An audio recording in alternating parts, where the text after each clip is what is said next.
యేసుని ప్రేమ ఛానల్కి స్వాగతం. దయచేసి ఈ ఛానల్ని లైక్ చేయండి, షేర్ చేయండి, సబ్స్క్రైబ్ చేయండి. Telugu daily audio Bible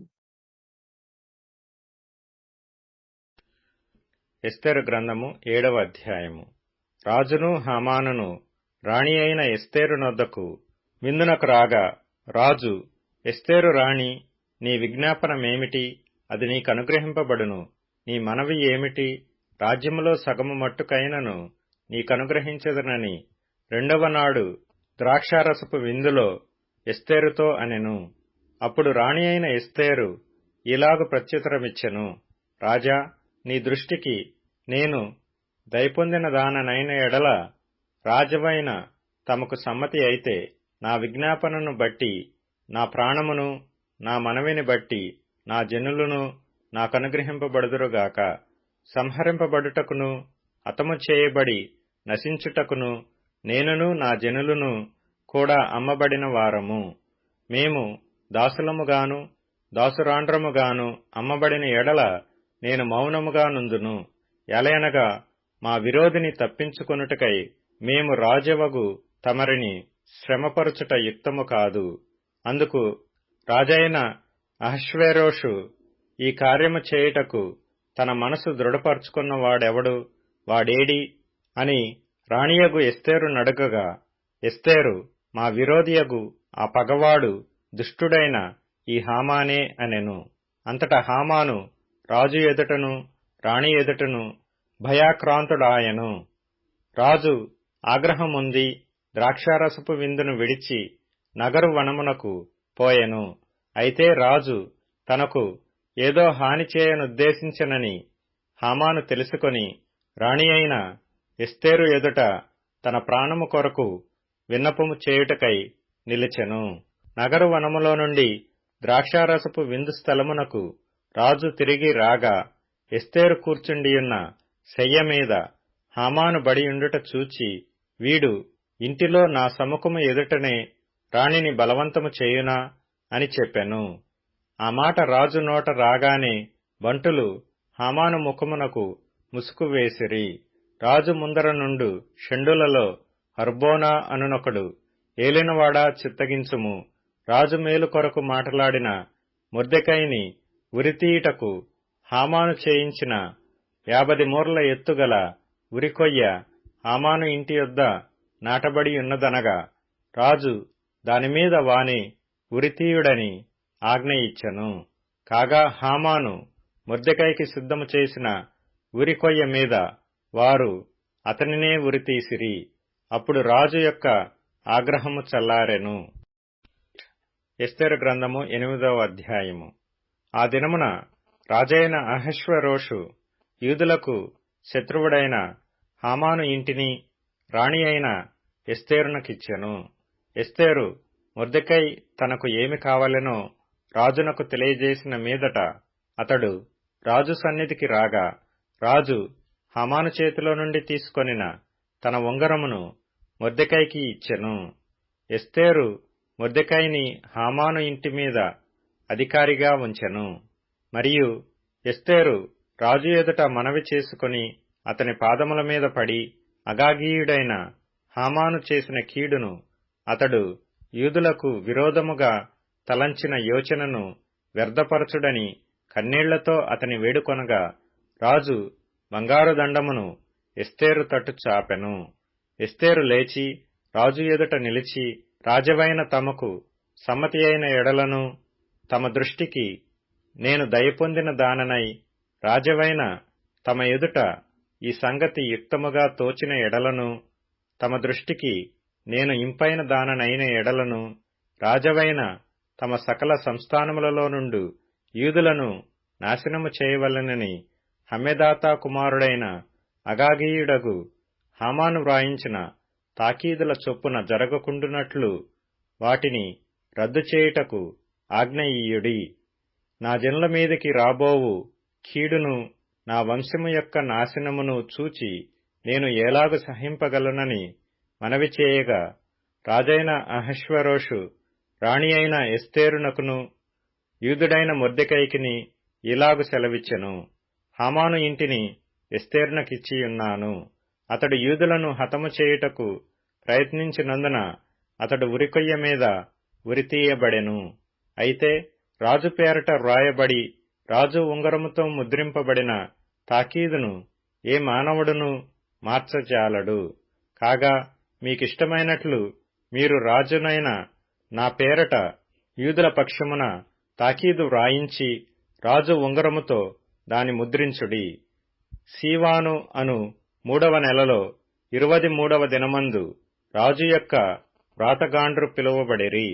Mordecai ఆజ్ఞాపించిన ప్రకారమంతయు యూదులకును హిందూ దేశము మొదలుకొని కూషు దేశము వరకు వ్యాపించియున్న 127 సంస్థానములలోనున్న అధిపతులకును అధికారులకును ఆయా సంస్థానములకును దాని వ్రాతను బట్టియు దాని భాషను బట్టియు తాకీదులు వ్రాయబడెను.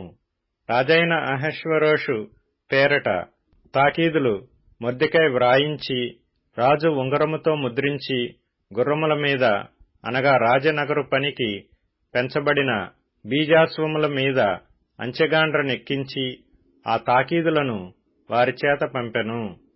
రాజైన అహష్వేరోషు యొక్క సంస్థానములన్నిటిలో ఒక్క దినమందే అనగా అదారు అను 12వ నెల 13వ దినమందే ప్రతి పట్టణమందును యూదులు కూడుకొని తమ ప్రాణములు కాపాడుకొనుటకు ఆయా ప్రదేశములలో నుండి తమకు విరోధులగు జనుల సైనికులనందరినీ శిశువులను స్త్రీలను కూడా సంహరించి హతము చేసి నిర్మూలపరచి వారి వస్తువులను కొల్లపెట్టుటకు రాజు యూదులకు సెలవిచ్చెనని దానియందు వ్రాయబడెను.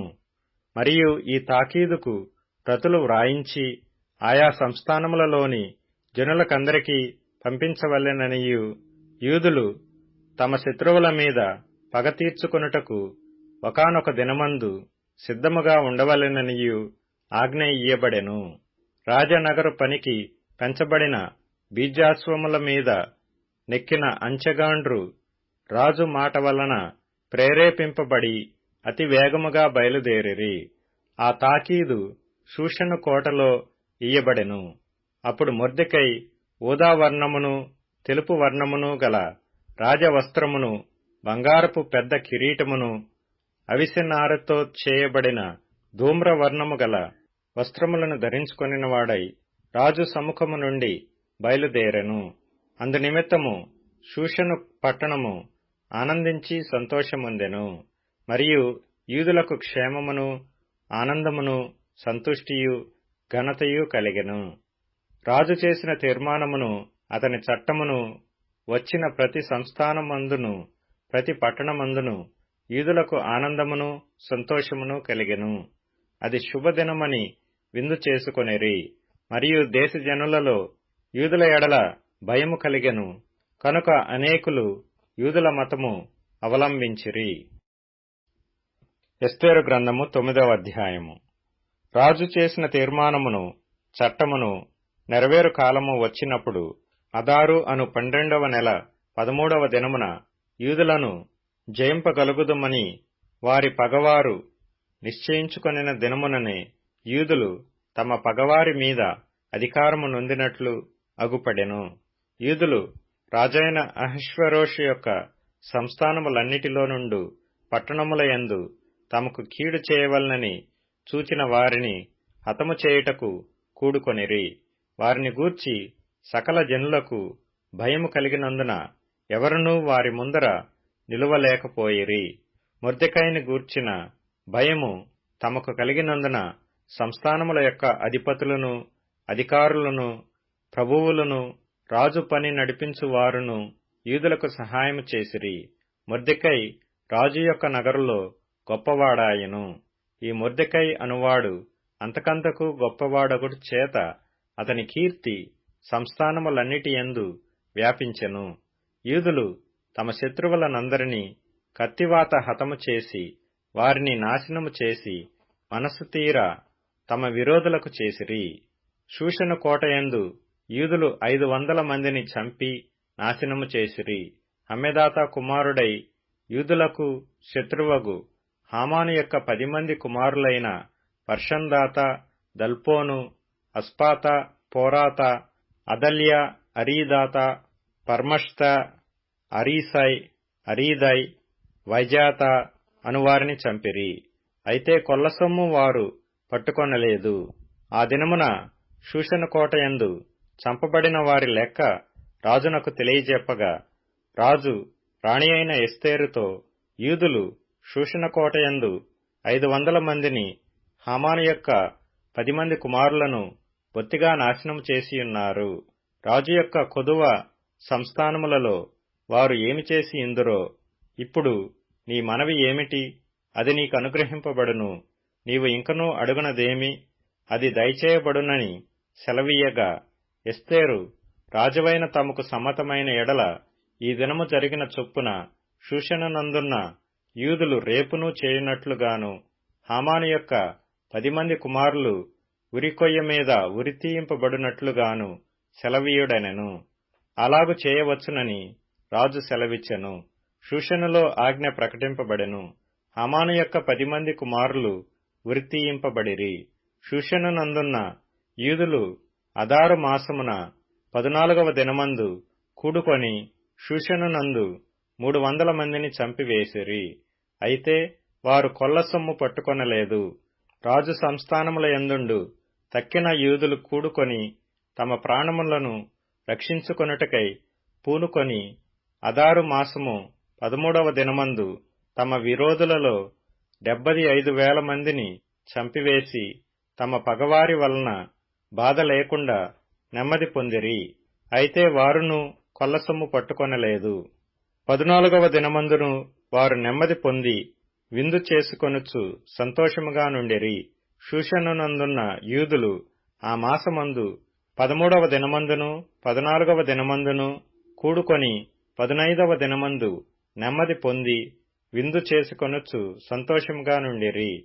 కాబట్టి ప్రాకారములు లేని ఊళ్లలో కాపురమున్న గ్రామవాసులైన యూదులు అదారు మాసము 14వ దినమందు సంతోషముగా నుండి అది విందు చేయదగిన శుభదినమనుకొని ఒకరికొకరు బహుమానములను పంపించుకొనుచూ వచ్చిరి. మొర్దెకై ఈ సంగతులను గూర్చి రాజైన అహష్వేరోషు యొక్క సంస్థానములన్నిటికీ సమీపముననేమి దూరముననేమి నివసించియున్న యూదులకందరికీ పత్రికలను పంపి, యూదులు తమ పగవారి చేత బాధపడక నెమ్మది పొందిన దినములనియు, వారి దుఃఖము పోయి సంతోషము వచ్చిన నెల అనియు, వారు మూల్గుట మానిన శుభదినమనియు, ప్రతి సంవత్సరము అదారు నెల యొక్క 14వ దినమును 15వ దినమును వారు ఆచరించుకొనుచు విందు చేసుకొనుచు సంతోషముగా నుండి ఒకరికొకరు బహుమానములను దరిద్రులకు కానుకలను పంపతగిన దినములనియు వారికి స్థిరపరచెను. అప్పుడు యూదులు తాము ఆరంభించిన దానిని మొర్దెకై తమకు వ్రాసిన ప్రకారముగా నెరవేర్చుదమని ఒప్పుకొనిరి. యూదులకు శత్రువగు హమ్మెదాత కుమారుడైన అగాగీయుడగు హామాను యూదులను సంహరింపదలచి వారిని నాశనపరచి నిర్మూలము చేయవలనని పూరు అనగా చీటి వేయించియుండగా, ఎస్తేరు రాజు ఎదుటికి వచ్చిన తరువాత రాజు అతడు యూదులకు విరోధముగా తలపెట్టిన చెడు యోచన తన తల మీదకే వచ్చినట్లుగా చేసి, వాడును వాని కుమారులను ఉరికొయ్య మీద ఉరితీయబడినట్లుగా ఆజ్ఞ వ్రాయించి ఇచ్చెను. కావున ఆ దినములు పూరు అను పేరును బట్టి పూరీము అనబడెను. ఈ ఆజ్ఞలో వ్రాయబడిన మాటలన్నిటిని బట్టియు, ఈ సంగతిని బట్టియు, తాము చూచిన దానినంతటిని బట్టియు, తమ మీదికి వచ్చిన దానిని బట్టియు, యూదులు ఈ 2 దినములను గూర్చి వ్రాయబడిన ప్రకారముగా ప్రతి సంవత్సరము వాటి నియామక కాలమును బట్టి వాటిని ఆచరించుదమనియు, ఈ దినములు తరతరముగా ప్రతి కుటుంబములోను ప్రతి సంస్థానములోను ప్రతి పట్టణములోను జ్ఞాపకము చేయబడినట్లుగా ఆచరించదమనియు, పూరీము అను ఈ దినములను యూదులు ఆచరింపకయు తమ సంతతి వారు వాటిని జ్ఞాపకముంచుకొనకయు మానకుండునట్లు నిర్ణయించుకొని, ఆ సంగతిని మర్చిపోకుండునట్లు తమ మీదను తమ సంతతి వారి మీదను తమతో కలిసికొనిన వారి మీదను ఇది ఒక బాధ్యతగా ఉండునని ఒప్పుకొనిరి. అప్పుడు పూరీమును గూర్చి వ్రాయబడిన ఈ రెండవ ఆజ్ఞను దృఢపరచుటకు అబీహాయిలు కుమార్తెయును రాణియునైన ఎస్తేరును యూదుడైన మొర్దెకయ్యును ఖండితముగా వ్రాయించిరి. మరియు యూదుడైన మొర్దెకయ్యును రాణి అయిన ఎస్తేరును యూదులకు నిర్ణయించిన దానిని బట్టి వారు ఉపవాస విలాస కాలములు ఏర్పరచుకొని అది తమ మీదను తమ వంశపు వారి మీదను ఒక బాధ్యత అని ఎంచుకొని వాటిని జరిగించదమని ఒప్పుకొనిన ప్రకారముగా ఈ పూరీము అను పండుగ దినములను స్థిరపరచుటకు అతడు అహష్వేరోషు యొక్క రాజ్యమందుండు 127 సంస్థానములలోనున్న యూదులకందరికీ వారి క్షేమము కోరునట్టియు విశ్వాసార్ధవములగు నట్టియు మాటలు గల పత్రికలు పంపెను. ఈలాగున ఎస్తేరు యొక్క ఆజ్ఞచేత ఈ పూరీము యొక్క సంగతులు స్థిరమై గ్రంథములో వ్రాయబడెను. ఎస్తేరు గ్రంథము 10వ అధ్యాయము. రాజైన అహష్వేరోషు రాజ్యమును సముద్ర ద్వీపములను పన్ను చెల్లింప నిర్ణయించెను. మొర్దెకై యొక్క బలమును గూర్చియు అతడు సామర్థ్యము చేత చేసిన కార్యములన్నిటిని గూర్చియు రాజు అతనిని గణపరిచిన సంగతిని గూర్చియు మాదీయుల యొక్కయు పారసీకుల యొక్కయు రాజ్య సమాచార గ్రంథమందు వ్రాయబడియున్నది.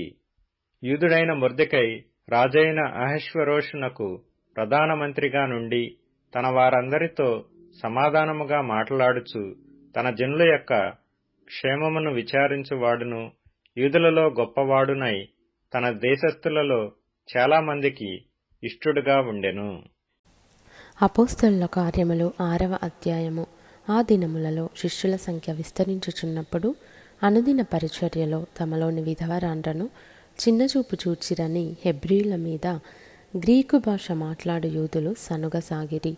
అప్పుడు 12 అపోస్తలులు తమ యొద్దకు శిష్యుల సమూహమును పిలిచి, మేము దేవుని వాక్యము బోధించుట మాని ఆహారము పంచిపెట్టుట యుక్తము కాదు. కాబట్టి సహోదరులారా, ఆత్మతోనూ జ్ఞానముతోనూ నిండుకొని మంచి పేరు పొందిన 7 మనుషులను మీలో ఏర్పరచుకొనుడి. మేము వారిని ఈ పనికి నియమింతుము. అయితే మేము ప్రార్థనయందును వాక్య పరిచర్యయందును ఎడతెగక యుందుమని చెప్పిరి.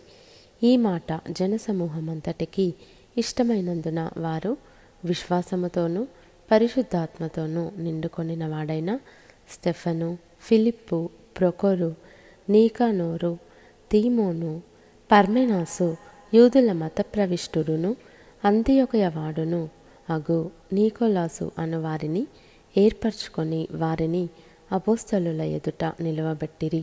వీరు ప్రార్థన చేసి వారి మీద చేతులుంచిరి. దేవుని వాక్యము ప్రబలమై శిష్యుల సంఖ్య యెరూషలేములో బహుగా విస్తరించెను. మరియు యాజకులలో అనేకులు విశ్వాసమునకు లోబడిరి. స్టెఫను కృపతోనూ బలముతోనూ నిండినవాడై ప్రజల మధ్య మహత్కార్యములను గొప్ప సూచక క్రియలను చేయుచుండెను.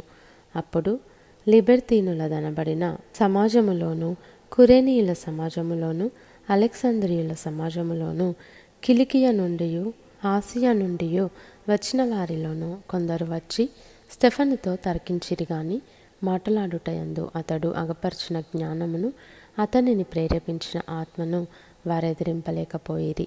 అప్పుడు వారు, వీడు మోషే మీదను దేవుని మీదను దూషణ వాక్యములు పలుకగా మేము వింటిమని చెప్పుటకు మనుషులను కుదుర్చుకొని ప్రజలను, పెద్దలను, శాస్త్రులను రేపి అతని మీదికి వచ్చి అతనిని పట్టుకొని మహాసభ యొద్దకు తీసుకొని పోయి అబద్ధపు సాక్షులను నిలవబెట్టిరి.